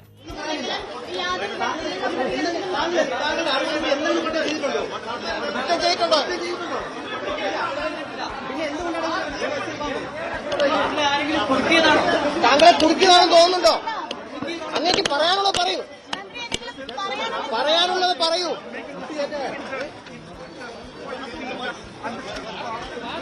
വൈദ്യപരിശോധന പൂർത്തിയാക്കി തന്ത്രിയുമായ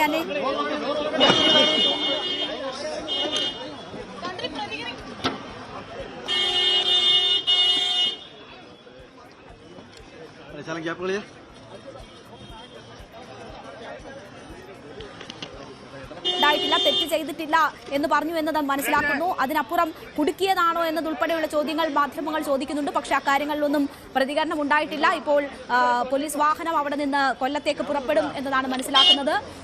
ഏറെ മണിക്കൂർ ചോദ്യം ചെയ്യലിനൊടുവിലാണ് അറസ്റ്റ് രേഖപ്പെടുത്തിയത്. ഉച്ചയ്ക്ക് 2 മണിക്ക് ശേഷമാണ് അറസ്റ്റ് ഉണ്ടാകുന്നത്. അതിനുശേഷം ഇപ്പോൾ വൈദ്യപരിശോധന പൂർത്തിയാക്കി കോടതിയിൽ ഹാജരാക്കാനുള്ള നീക്കമാണ്. കൊല്ലത്ത് കോടതിയിൽ ഹാജരാക്കും. ആവർത്തിച്ച് മാധ്യമങ്ങൾ തെറ്റ് ചെയ്തിട്ടുണ്ടോ എന്ന് ചോദിക്കുമ്പോൾ അതിന് ഇല്ല എന്ന തരത്തിലൊരു മറുപടി മാത്രമാണ് നൽകിയിട്ടുള്ളത്. അതിനപ്പുറം കുടുക്കിയതാണോ എന്നതുൾപ്പെടെയുള്ള ചോദ്യങ്ങൾ ചോദിക്കുമ്പോൾ അദ്ദേഹം ഒന്നും പ്രതികരിക്കുന്നില്ല എന്നതുകൂടി നമ്മൾ കാണണം. ദൈവതുല്യർ ഉള്ളപ്പോൾ നമ്മൾ എന്ത് ചെയ്യാനാണ് എന്ന് ചോദിച്ചത് മുൻ ദേവസ്വം ബോർഡ് മുൻ പ്രസിഡന്റ് പത്മകുമാറാണ്. പത്മകുമാർ ഉൾപ്പെടെയുള്ളവർ ജയിലിലാണ്. അവിടേക്കാണ് ഇപ്പോൾ തന്ത്രി കൂടി എത്തുന്നത്. പോറ്റിയുമായുള്ള അടുത്ത ബന്ധം, പോറ്റിയെ ശബരിമലയിൽ എത്തിച്ചത്, എല്ലാ തട്ടിപ്പിനും പോറ്റിക്ക് സ്വാതന്ത്ര്യം ഒരുക്കി കൊടുത്തതുൾപ്പെടെയുള്ള കാര്യങ്ങളാണ് തന്ത്രിക്കെതിരെ SIT കണ്ടെത്തിയിരിക്കുന്നത്. എന്തായാലും കോടതിയിലേക്കുള്ള യാത്രയിലാണ് ഇപ്പോൾ തന്ത്രി എന്നതാണ് മനസ്സിലാകുന്നത്. ബി അരുൺ ചേരുന്നുണ്ട്. അരുൺ, കോടതിയിലേക്ക് പുറപ്പെട്ടിരിക്കുന്നു. തെറ്റ് ചെയ്തിട്ടില്ല എന്ന ഒറ്റ വാക്കിലുള്ള മറുപടി മാത്രമാണ് ലഭിച്ചതെന്ന് തോന്നുന്നു. വേറെ എന്തെങ്കിലും ചൂണ്ടിക്കാട്ടിയോ തന്ത്രി?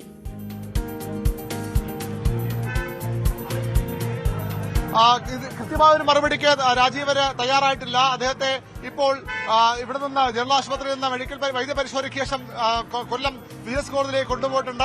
അവിടെ നിന്നാകും കൂടുതൽ നടപടികൾ നേരിടേണ്ടി വരിക. സ്വാഭാവികമായും ജയിലിലേക്ക് തന്നെ പോകാനാണ് സാധ്യത. നേരത്തെ രേണു സൂചിപ്പിച്ചതുപോലെ അദ്ദേഹത്തിനൊപ്പം കൂട്ടുപ്രതിയായുള്ള ജയിലിലേക്ക് കണ്ഠരര് രാജീവരും പോകാൻ തന്നെയാണ് സാധ്യത. ആ രീതിയിലാകും സ്വാഭാവികമായും ഈ കേസിന്റെ മുന്നോട്ട് പോക്ക്. ഏതായാലും ഏറ്റവും നിർണായകമായ ഒരു അറസ്റ്റ്.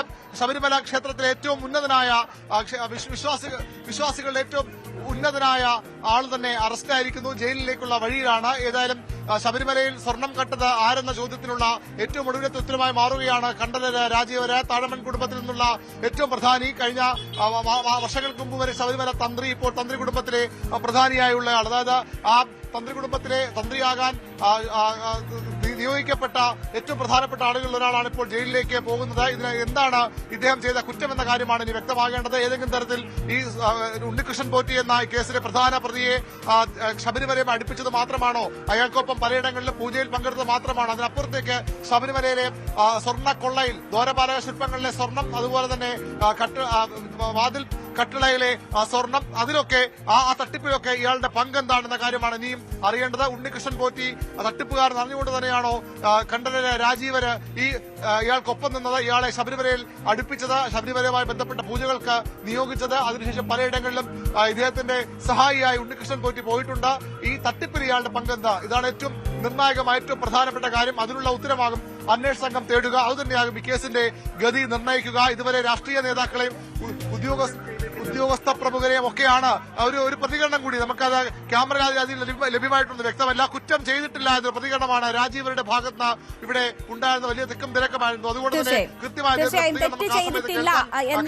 തെറ്റ് ചെയ്തിട്ടുണ്ടോ എന്ന് മാധ്യമങ്ങൾ ആവർത്തിച്ച് ചോദിക്കുമ്പോഴാണ് തെറ്റ് ചെയ്തിട്ടില്ല എന്ന ഒറ്റ വരി മറുപടി മാത്രം തന്ത്രി നൽകിയത്. അതിനുശേഷം ആരെങ്കിലും കുടുക്കിയതാണോ എന്ന് ചോദിക്കുമ്പോൾ അതിനോട് പ്രതികരിക്കാതെയാണ് അദ്ദേഹം ഇപ്പോൾ പോലീസ് വാഹനത്തിൽ കയറിയിരിക്കുന്നത്. അത് കൊല്ലത്തെ കോടതിയിലേക്കായിരിക്കും ആ പോലീസ് വാഹനം എത്തുന്നത് എന്നതാണ് മനസ്സിലാകുന്നത്. ബി അരുണാണ് അവിടെ നിന്നുമുള്ള വിവരങ്ങൾ നൽകിയത്.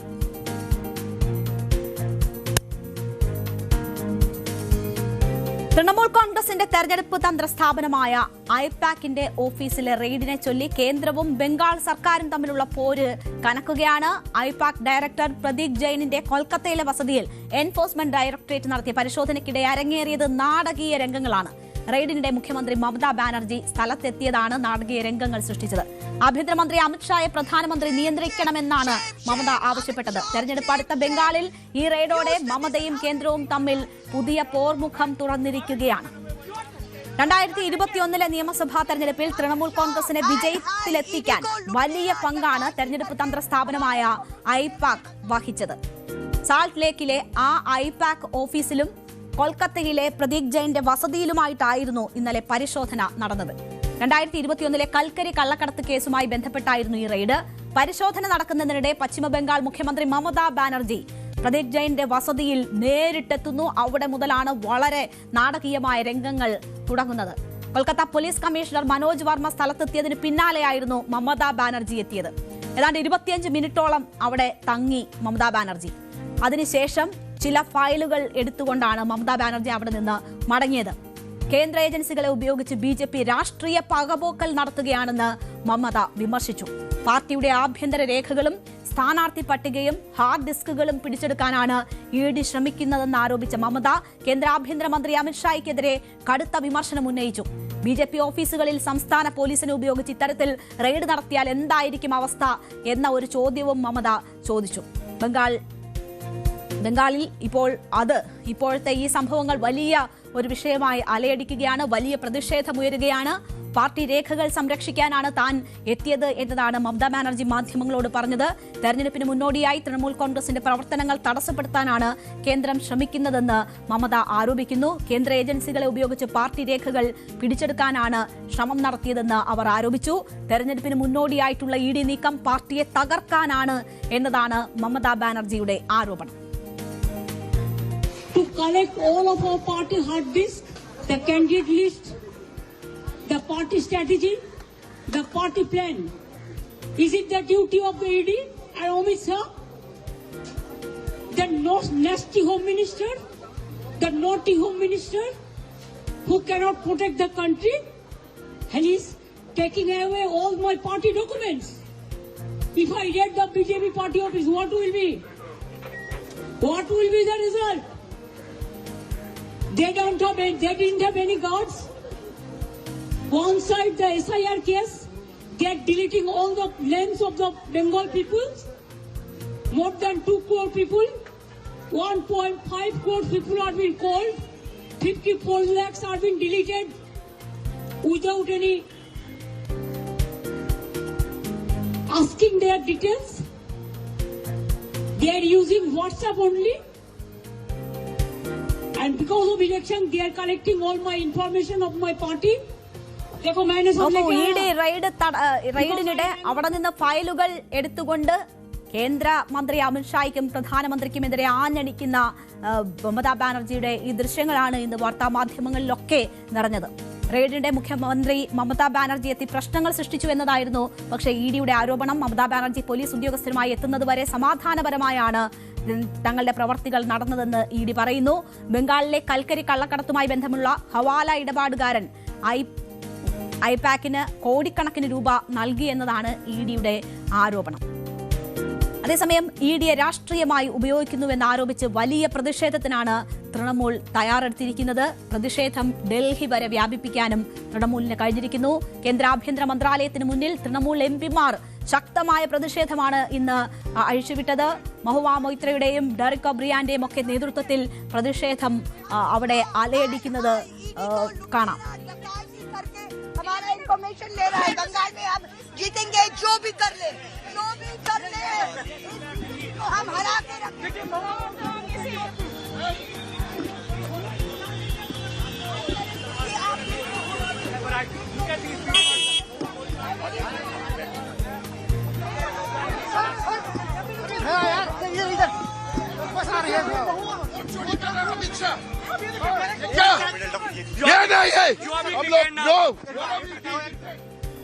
Look at this.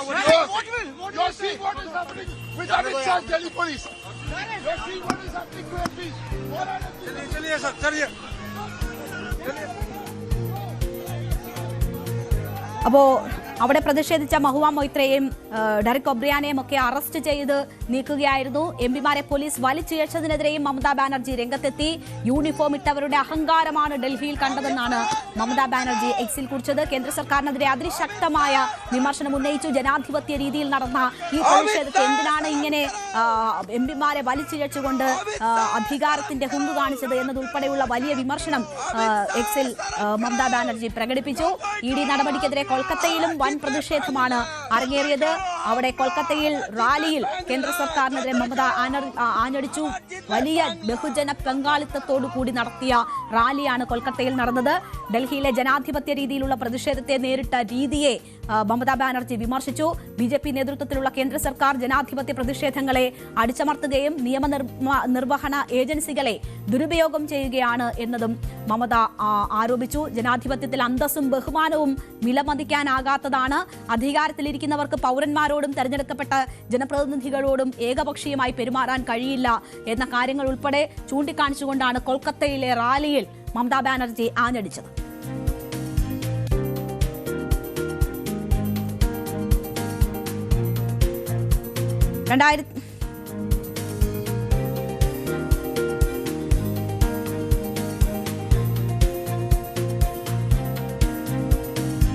പുതിയ ചിത്രം ജനനായകന്റെ റിലീസുമായി ബന്ധപ്പെട്ട് നടൻ വിജയ്ക്ക് തിരിച്ചടി. ചിത്രത്തിന് പ്രദർശനാനുമതി നൽകിയ മദ്രാസ് ഹൈക്കോടതി സിംഗിൾ ബെഞ്ച് ഉത്തരവ് ഡിവിഷൻ ബെഞ്ച് സ്റ്റേ ചെയ്തു. സെൻസർ ബോർഡിന്റെ അപ്പീലിലാണ് ഡിവിഷൻ ബെഞ്ചിന്റെ നടപടി ഉണ്ടായിരിക്കുന്നത്. എന്തായാലും ജനനായകൻ പൊങ്കലിന് പുറത്തിറങ്ങില്ല എന്ന കാര്യം ഉറപ്പായിരിക്കുന്നു. പൊങ്കലിന് ശേഷം 21-ന് പരിഗണിക്കാനായാണ് ഈ കേസ് ഡിവിഷൻ ബെഞ്ച് മാറ്റിവെച്ചിരിക്കുന്നത്. വിജയുടെ എല്ലാവരും പ്രതീക്ഷയോടുകൂടി കാത്തിരുന്ന ചിത്രത്തിനാണ് സെൻസർ ബോർഡിന്റെ നടപടിയിലൂടെ ഇപ്പോൾ ഉടക്ക് വീണിരിക്കുന്നത്. ആദ്യം സിംഗിൾ ബെഞ്ച് അനുകൂല നിലപാടെടുത്തെങ്കിലും സെൻസർ ബോർഡിന്റെ അപ്പീലിൽ ഡിവിഷൻ ബെഞ്ച് ഇപ്പോൾ സെൻസർ ബോർഡിന് അനുകൂലമായ ഒരു നിലപാട് സ്വീകരിച്ചിരിക്കുന്നു. പ്രദർശനാനുമതി സ്റ്റേ ചെയ്തിരിക്കുകയാണ്. ഹരികൃഷ്ണൻ തയ്യാറാക്കിയ റിപ്പോർട്ട് കാണാം. ജനനായകൻ എന്ന ചിത്രത്തിനും വിജയ്ക്കും കിട്ടുന്നത് കനത്ത തിരിച്ചടിയാണ്. രാവിലെ ആശ്വാസം, വൈകുന്നേരം തിരിച്ചടി. അതാണ് സാഹചര്യത്തിലേക്ക് പോകുന്നത്. ഇന്ന് 9-ാം തീയതി ഇന്നായിരുന്നു ജനനായകൻ എന്ന ചിത്രത്തിന്റെ റിലീസ് ഉണ്ടാകേണ്ടിയിരുന്നത്. എന്നാൽ രാവിലെ സിംഗിൾ ബെഞ്ചിന്റെ ഉത്തരവ് പ്രകാരം റിലീസിന് അനുമതി ഉണ്ടായിരുന്നു. ജനനായകന് റിലീസിന് അനുമതി കിട്ടിക്കൊണ്ടായിരുന്നു സിംഗിൾ ബെഞ്ചിന്റെ ഉത്തരവ് വന്നത്. തൊട്ടു പിന്നാലെ തന്നെ CBFC central board of film certification ഇതിനൊരു അപ്പീൽ നൽകുകയും ചെയ്തു. അതിന് പിന്നാലെയായിരുന്നു വൈകുന്നേരത്തിന് ശേഷം ഡിവിഷൻ ബെഞ്ച് ഈ അപ്പീൽ കേൾക്കുകയും ചെയ്തു. അതിന് പിന്നാലെ നിർമ്മാതാക്കൾക്ക് ഉൾപ്പെടെ കനത്ത തിരിച്ചടിയാണ് ലഭിക്കുന്നത് ഡിവിഷൻ ബെഞ്ചിന്റെ ഭാഗത്തു നിന്നും എന്നുള്ളതാണ് മനസ്സിലാക്കേണ്ടത്.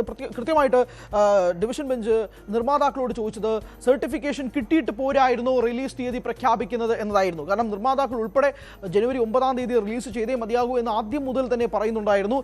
അതിന് മറുപടിയായിട്ട് ഡിവിഷൻ ബെഞ്ച് പറഞ്ഞത് കോടതിയെ ഫോഴ്സ് ചെയ്യരുത്, അതായത് കോടതിയെ പ്രഷർ ചെയ്യരുത്, ഈ റിലീസ് ഡേറ്റ് റിലീസ് എന്ന് പറഞ്ഞുകൊണ്ട് കോടതിയെ ഫോഴ്സ് ചെയ്യരുത് എന്ന് പറഞ്ഞുകൊണ്ട് കൃത്യമായ നിലപാട് കോടതി അറിയിക്കുകയും ചെയ്തു. നിർമ്മാതാക്കൾക്ക് ശക്തമായ തിരിച്ചടിയും കൂടിയാണ് ഇതെന്ന് പറയേണ്ടി വരും. അതോടൊപ്പം തന്നെ ഒരു കാര്യം വ്യക്തമായി കഴിഞ്ഞിരിക്കുന്നു, ജനനായകൻ പൊങ്കൽ റിലീസിനായി എത്തില്ല എന്നുള്ളത്. കാരണം 21-ാം തീയതിയിലേക്കാണ് ഇനി അടുത്ത ഹിയറിംഗ് വെച്ചിരിക്കുന്നത്. അപ്പോഴേക്കും പൊങ്കലൊക്കെ കഴിഞ്ഞിരിക്കുന്നു, ആ ഉത്സവ സീസണും കഴിഞ്ഞിരിക്കുന്നു എന്നുള്ളത് ഏറ്റവും പ്രധാനപ്പെട്ട കാര്യമാണ്. തിയേറ്റർ ഓണേഴ്സിന്, വിജയ്ക്ക് എല്ലാവർക്കും പ്രത്യേകമായി തിരിച്ചടി കിട്ടുന്നു. സിംഗിൾ ബെഞ്ചിന്റെ ഉത്തരവ് രാവിലെ കിട്ടിയതിന് ശേഷം വിജയ് ആരാധകർ വലിയ സന്തോഷത്തിലായിരുന്നു. സോഷ്യൽ മീഡിയയിൽ ഉൾപ്പെടെ തന്നെ വലിയ ആഘോഷത്തിലായിരുന്നു വിജയ് ആരാധകർ.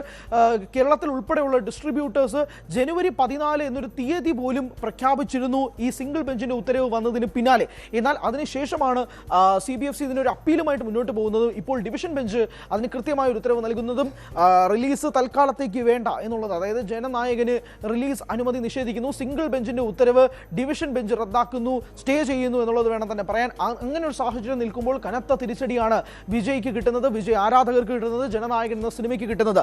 500 കോടിയോളം രൂപ മുടക്കിയിട്ടാണ് ഈ സിനിമ നിർമ്മിച്ചിരിക്കുന്നത്. അതുകൊണ്ട് തന്നെ നിർമ്മാതാക്കൾ ആദ്യം മുതൽ തന്നെ പറഞ്ഞിരുന്ന കാര്യം ജനുവരി 9-ാം തീയതി ഞങ്ങൾക്ക് റിലീസ് ചെയ്തേ മതിയാവുകയുള്ളൂ എന്നുള്ളതാണ്. കഴിഞ്ഞ മാസം പകുതിയോടുകൂടിയാണ് CBFCക്ക് മുന്നാകെ ജനനായകന്റെ കോപ്പി സെൻസറിങ്ങിന് വേണ്ടി നൽകുന്നത്. എന്നാൽ വാക്കാൽ UA സർട്ടിഫിക്കറ്റ് നൽകാമെന്നത് സെൻസർ ബോർഡ് പറഞ്ഞിരുന്നതായി നിർമ്മാതാക്കൾ കോടതിയെ അറിയിച്ചു. പക്ഷേ സെൻസർ ബോർഡിന്റെ കയ്യിൽ നിന്നും സർട്ടിഫിക്കേഷൻ കിട്ടാൻ വൈകുന്നു എന്നുള്ളതായിരുന്നു നിർമ്മാതാക്കൾ പിന്നീട് കോടതിയെ അറിയിച്ചത്. പക്ഷേ സർട്ടിഫിക്കേഷൻ കിട്ടിയതിനു ശേഷം മാത്രം പോരായിരുന്നു റിലീസ് തീയതി പ്രഖ്യാപിച്ചത് എന്നതായിരുന്നു കോടതി തിരിച്ചു ചോദിച്ച ചോദ്യം. അതിന് നിർമ്മാതാക്കൾക്ക് മറുപടി ഇല്ലാതെ ആയിരിക്കുന്നു എന്നത് വേണം പറയാൻ. എന്തായാലും അസാധാരണമായ സാഹചര്യം തന്നെയാണ് നിൽക്കുന്നത്. രാവിലെ ആഘോഷിച്ച വിജയ ആരാധകർ വൈകിട്ട് വലിയ നിരാശയിലേക്ക് നീങ്ങുന്നു. സിനിമയ്ക്ക് തന്നെ വലിയൊരു തിരിച്ചടിയായി മാറുകയും ചെയ്യുന്നു. എന്നാൽ നാളെ പൊങ്കൽ ക്ലാഷിന് റിലീസ് ചെയ്യാൻ വെച്ചിരുന്ന മറ്റൊരു ചിത്രമായ പരാശക്തി, ശിവകാർത്തികേയൻ നായകനായ പരാശക്തി നാളെ റിലീസിനെത്തും.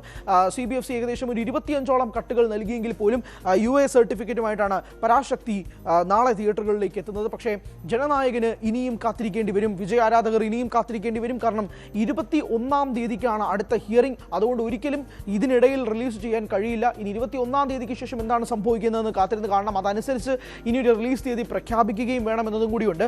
ജനനായകൻ റിലീസിനെത്തുമ്പോൾ പോലും വിജയുടെ അവസാനത്തെ ചിത്രം എന്ന ലേബലിൽ ചിത്രം റിലീസിനെത്തുന്നു. അതിനിടയിൽ തന്നെ രാഷ്ട്രീയമായിട്ടുള്ള പല സാഹചര്യങ്ങളും ഒരുങ്ങുന്നു. TVK എന്ന പാർട്ടി, TVKയുടെ അധ്യക്ഷനായ വിജയുടെ അവസാനത്തെ സിനിമയായിട്ടാണ് ഈ ചിത്രം റിലീസിനെത്തുന്നത്. അങ്ങനെ ഒരുപാട് സാഹചര്യത്തിലൂടെ തന്നെയാണ് ഈ ചിത്രം കടന്നുപോയത്. അതിനിടയിലാണ് ഇതിനകത്ത് രാഷ്ട്രീയമായിട്ടുള്ള കാര്യങ്ങളുണ്ടോ എന്നുള്ള സംസാര വിഷയത്തിലേക്കും എത്തുന്നത്. എന്തായാലും കോടതി ഡിവിഷൻ ബെഞ്ച് കൃത്യമായ ഒരു നിലപാടെടുക്കുന്നു. 21-ാം തീയതിയിലേക്ക് ഇതിന് അടുത്ത ഹിയറിംഗ് വിളിപ്പിക്കുന്നു. അതുവരെ സിംഗിൾ ബെഞ്ചിന്റെ ഉത്തരവ് സ്റ്റേ ചെയ്തുകൊണ്ടാണ് ഡിവിഷൻ ബെഞ്ചിന്റെ ഉത്തരവ് വന്നിരിക്കുന്നത്. കനത്ത തിരിച്ചടിയാണ് വിജയ്ക്കും ജനനായകൻ.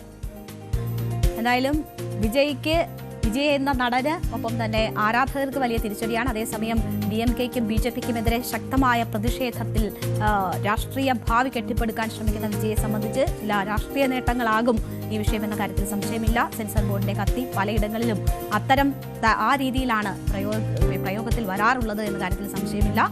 ആ ഒരു തരത്തിലുള്ള സമീപനം ആ വിഷയവുമായി ബന്ധപ്പെട്ട് ജനങ്ങളിൽ നിന്ന് ലഭിക്കുമെന്ന കാര്യത്തിൽ സംശയമില്ല. നമ്മുടെ സമയം അവസാനിക്കുന്നു. ഇടവേളയ്ക്ക് ശേഷം ലൈവ് ആൻഡ് 6 കാണാം.